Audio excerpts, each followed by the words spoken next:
Des talibans qui paradent aux côtés d'hélicoptères américains dans la province d'Herat à l'ouest, à Kandahar à l'est ou encore à Mazar-e Sharif au nord du pays.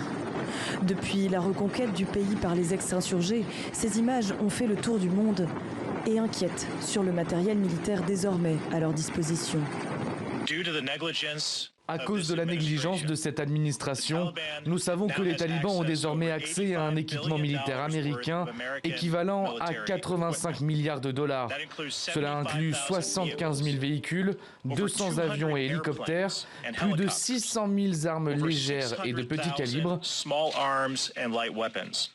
Des chiffres impressionnants assénés par cet élu républicain, difficiles à évaluer et à nuancer parce qu'ils correspondraient à l'ensemble de l'arsenal donné aux Afghans depuis 20 ans. Une grande partie de ces équipements ont été détruits, ont été perdus, et les Afghans eux-mêmes, lorsqu'ils ont perdu, ont fui avec certains de leurs équipements les plus sensibles.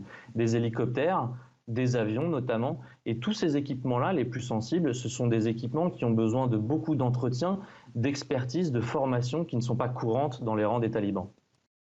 Un savoir-faire qui concerne aussi notamment la conduite des hélicoptères. Ce chercheur en défense et analyse militaire pointe du doigt que sur ces vidéos diffusées par les talibans, ce UH-60 Black Hawk est seulement montré en train de rouler au sol et non de voler. Ces dernières semaines, de nombreux pilotes afghans auraient fui le pays. La vitesse à laquelle les talibans ont mené leurs offensives à travers l'Afghanistan rappelle celle à laquelle les combattants du groupe État islamique avaient récupéré en 2014 en Irak les armes fournies aux forces gouvernementales par les États-Unis.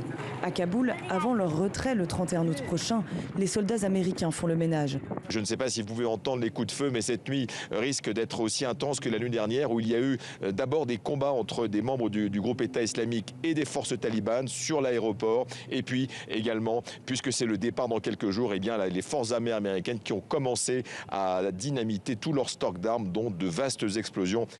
Une menace demeure. Des groupes armés comme l'organisation État islamique ou Al-Qaïda, plus proche des talibans, pourraient prendre possession d'une partie de cet arsenal.